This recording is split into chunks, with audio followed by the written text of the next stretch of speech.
Makan tahu dan tempe setiap hari.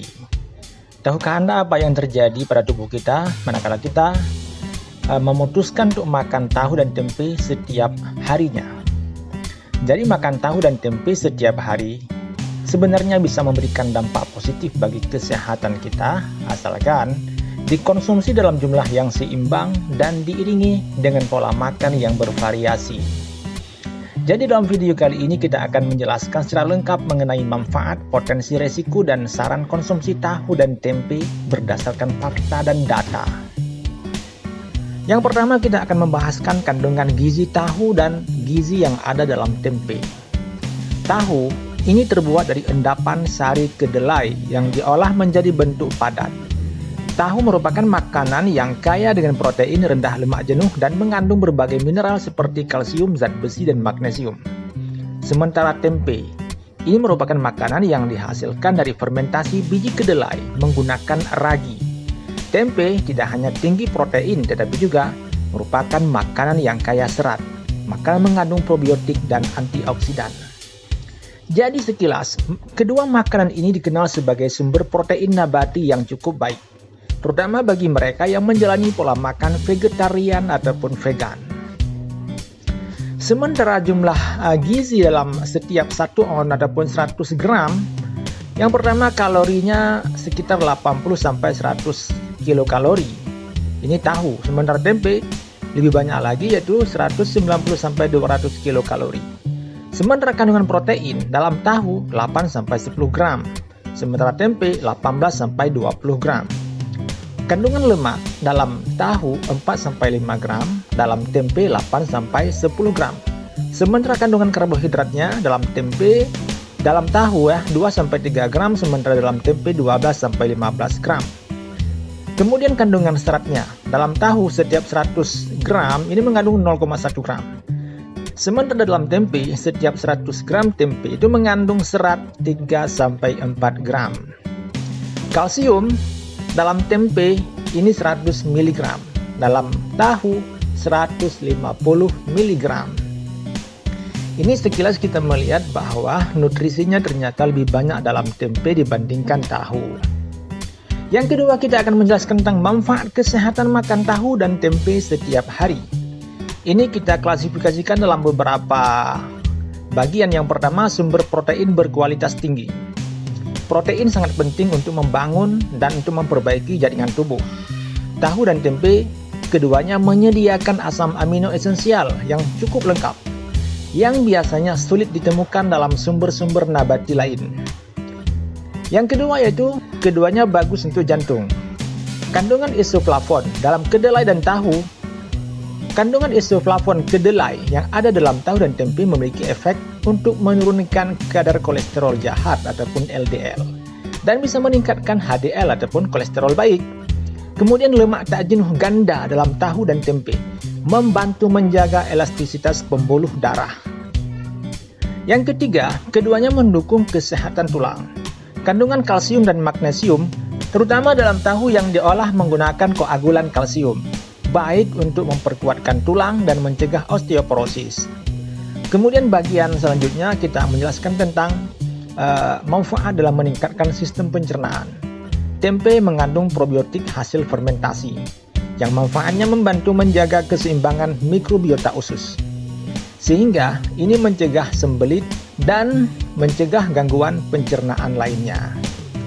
Selanjutnya, efek anti kanker. Kandungan isoflavon dalam kedelai memiliki sifat antioksidan yang bisa membantu mengurangi risiko kanker tertentu seperti kanker payudara dan kanker prostat. Kemudian, alternatif rendah kalori. Keduanya, tahu dan tempe merupakan makanan yang rendah kalori. Jadi untuk mencari makanan yang rendah kalori, keduanya bisa menjadi alternatif. Bagian ketiga kita membahas potensi risiko. Ya, potensi risiko manakala kita mengkonsumsi secara berlebihan. Yang pertama adalah gangguan hormon. Isoflavon dalam kedelai ini bisa meniru hormon estrogen yang dalam jumlah besar bisa mempengaruhi keseimbangan hormon tubuh, terutama pada pria dan wanita yang memiliki gangguan hormon tertentu. Yang kedua, gangguan tiroid. Kandungan goitrogen dalam kedelai bisa mengganggu penyerapan yodium yang penting untuk fungsi tiroid. Namun, risiko ini lebih signifikan pada individu dengan defisiensi yodium.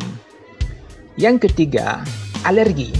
Potensi risiko yang ketiga yaitu alergi manakala kita mengkonsumsi tahu ataupun tempe dalam jumlah yang berlebihan. Sebagian orang memiliki alergi terhadap kedelai yang bisa menyebabkan reaksi seperti gatal-gatal, reaksi seperti pembengkakan ataupun gangguan pencernaan. Selanjutnya, kandungan asam fitrat. Asam fitrat dalam kedelai, yang mana kedelai merupakan bahan baku dalam pembuatan tahu dan tempe. Ini bisa menghambat penyerapan mineral seperti zat besi dan seng jika kita mengkonsumsi dalam jumlah yang berlebihan. Namun proses fermentasi pada tempe ini membantu mengurangi kadar asam fitrat tersebut. Kemudian yang keempat, pembahasan kita adalah tentang saran konsumsi yang seimbang. Yang pertama, variasi menu. Meskipun tahu dan tempe bergizi, sebaiknya kita mengkonsumsi makanan lain juga seperti sayuran, buah-buahan, dan sumber protein lain untuk memenuhi kebutuhan nutrisi secara menyeluruh. Kedua, porsi yang tepat. Mengkonsumsi tahu ini sebaiknya 1-2 potong per hari. Tempe sebaiknya 50-100 gram per hari. Jadi jangan berlebihan. Kemudian cara pengolahannya. Cara mengolah tahu dan tempe, kita perlu menghindari menggoreng dengan banyak minyak untuk mengurangi asupan lemak jenuh. Lebih baik dimasak dengan cara kita mengukusnya, merebusnya, ataupun memanggangnya di bara api. Ataupun dengan menggunakan alat-alat pemanggang sekarang yang mungkin modern. Atau ditumis dengan sedikit menggunakan minyak saja. Saran selanjutnya untuk mengkonsumsi tahu dan tempe adalah kombinasikan makanan. Pasangkan dengan sumber karbohidrat kompleks seperti nasi merah, kentang, ataupun quinoa. Dan sayuran hijau untuk meningkatkan kualitas nutrisi. Pada tahap selanjutnya yaitu tentang penelitian dan data yang mendukung pembahasan ini. Penurunan kolesterol. Ini merupakan sebuah meta-analisis di mana tahun 2019 menunjukkan bahwa mengkonsumsi 25 gram protein kedelai per hari dapat menurunkan LDL ataupun kolesterol jahat hingga 3-4%. Kemudian probiotik dalam tempe. Penelitian membuktikan bahwa tempe mengandung bakteri baik seperti Rhizopus oligosporus yang membantu meningkatkan kesehatan usus. Selanjutnya itu efek isoflavon.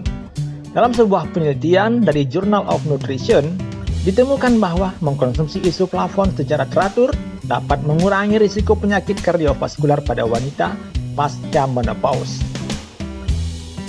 Jadi, mengkonsumsi tahu dan tempe adalah merupakan hal yang bagus dan bisa meningkatkan kesehatan kita selama kita mengkonsumsinya dalam batas yang wajar ataupun dalam jumlah yang medium. Jangan berlebihan. Jadi kesimpulan dalam video kita pada kali yang berbahagia ini yaitu makan tahu dan tempe setiap hari adalah sangat bagus bagi kesehatan kita, terutama sebagai sumber protein nabati yang kaya nutrisi. Tetapi mengkonsumsinya secara berlebihan ataupun mengkonsumsi tahu dan tempe tanpa ada variasi makanan lainnya, ini bisa ataupun berpotensi menimbulkan risiko tertentu. Dengan porsi yang tepat dan cara pengolahan yang sehat dan saran konsumsi yang bagus, maka tahu dan tempe bisa menjadi bagian dari pola makan yang ideal. Jadi itulah pembahasan yang sangat penting tentang tahu dan tempe. Sehingga bisa menjadi salah satu makanan yang patut kita coba, patut kita cintai, dan patut kita tambahkan dalam menu harian kita. Yang penting diingat adalah variasikan makanan kita setiap hari dan konsumsi dalam jumlah yang wajar. Semoga bermanfaat dan sampai jumpa di video-video lainnya.